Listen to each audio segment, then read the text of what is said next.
Estamos no obelisco da cidade de Mogi das Cruzes. Em 1560, o bandeirante Brás Cubas encontra ouro na região do Rio Anhembi, conhecido como Rio Tietê. Devido aos confrontos entre os índios botacudos e os bandeirantes, foi apenas em 1611 que Gaspar Vaz vem a fundar a Vila de Santana, que futuramente seria denominada como Mogi das Cruzes. Esses confrontos, que eu havia mencionado, eles foram retratados por Oscar Pereira da Silva em 1920 com o quadro o combate dos botacudos em Mogi das Cruzes. Estamos de frente com a Igreja do Carmo, objeto de estudo do nosso tema. Nela, nós vamos encontrar uma construção de taipa de pilão. Ela é uma construção monolítica, toda feita de barro. À sua direita, vocês podem observar a primeira ordem. Esta é datada de 1633. Ao centro, nós vamos ter a Torre da Sinaleira e ao lado esquerdo da torre teremos aí a Terceira Ordem do Carmo, datado em 1780. Curioso da cidade e dessa particularidade da igreja é que Dom Pedro, ele em 23 de agosto de 1822, ele vai pernoitar na Igreja do Carmo, na Ordem dos Carmelitas. Ele assina 2 decretos da cidade e no dia 24 de agosto de 1822, ele segue para São Paulo para a proclamação da República. Ainda dentro desse conceito histórico, uma das guardas, aí não se remonta-se muito bem os fatos, porque uns falam que na história que um dos guardas deixou, uma bandeira imperial aqui na cidade, ele esqueceu. Outros falam que Dom Pedro realmente tenha deixado aqui. Então isso são coisas aí, são as curiosidades, da nossa cidade. Essa bandeira atualmente encontra-se guardada no museu da cidade. Ela é uma bandeira bordada com fios de ouro e prata.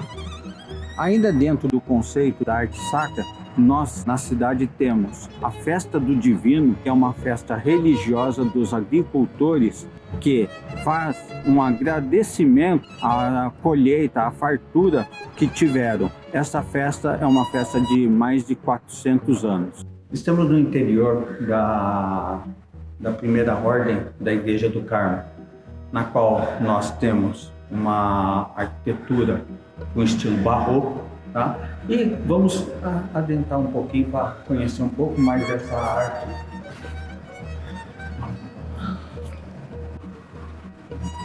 Esse período é como eu mencionei com vocês. Essa igreja foi construída no tempo, do Império, na qual ela data do início de 1633, tá?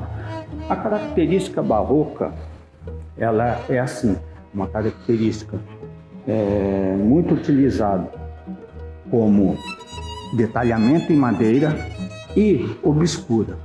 E aqui nós temos o entalhamento todinho em madeira, possivelmente é cedro, tá? Que são madeiras assim mais maleáveis, de estarem sendo trabalhadas com estruturação em peroba.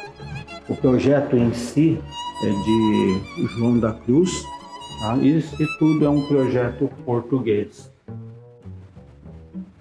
O teto, vamos dando agora um passeio, pelo teto. Temos, a representação em profundidade, tá? Vocês podem ver que a representação é em profundidade. E o que marca o barroco é exatamente a aplicação das cores. O vermelho muito intenso, o azul, tá? Misturado com o dourado, que ele está em tons assim mais escuros. Essa é a característica do barroco, ok? Agora nós vamos partir, né, e vamos para a terceira ordem. Adentramos, então, igreja da terceira ordem do Carmo.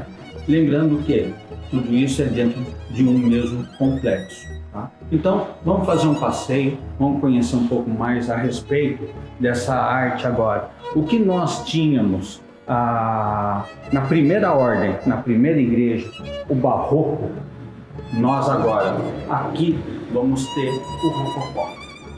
Tá? Isso tem que ficar muito claro para vocês. Se vocês observarem os detalhes da primeira igreja, ela é um tom mais obscuro. Dá até a impressão que é um tom mais triste, mas não. Isso é para quê? Para chamar exatamente a atenção dos fiéis.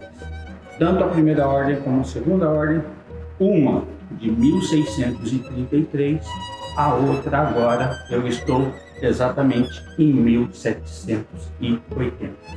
O rococó, o barroco, é isso. São expressões fortes, tá? São cores vivas, são cores fortes. Aqui eu tenho, né, uma imagem de Cristo, na qual as linhas de expressão é muito nítida, muito detalhe. O rococó e o barroco nos proporciona isso, uma peça totalmente talhada em madeira.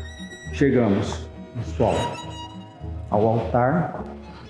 Se vocês observarem o altar do conceito do rococó, ele tem os tons de pinturas, tons mais claros, diferentemente do que é o barroco. O que é o rococó?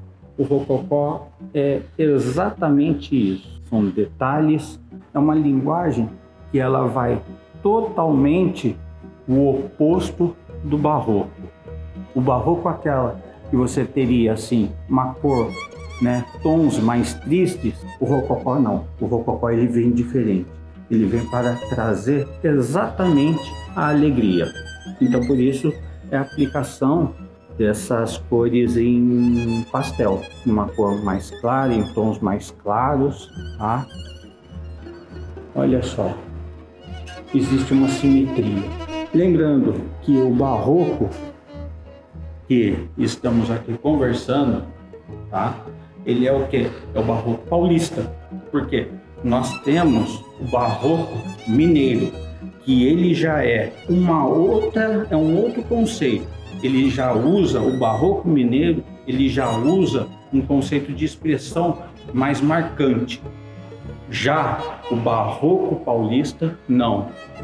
As linhas de expressões são mais suaves, as cores são mais suaves. Tá? Nós temos uma pintura do autor Manuel do Sacramento. Essa pintura ela é datada do século já início do século XIX, tá? E o tema dessa pintura é o êxtase de Santa Teresa.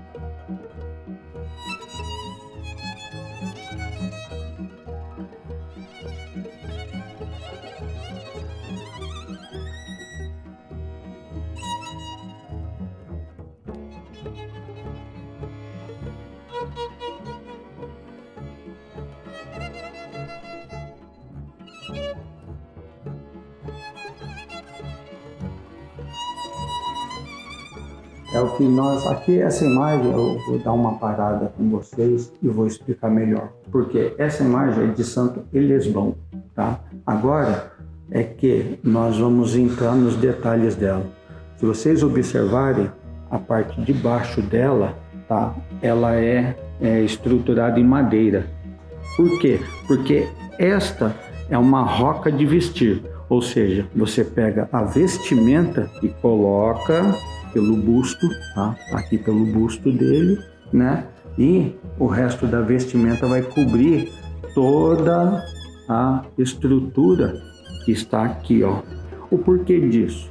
Porque os fiéis acabam, né, tendo que levar, né, essas imagens, e isso é para deixar as imagens, né, um pouco mais leve, né, quando eles vão fazendo.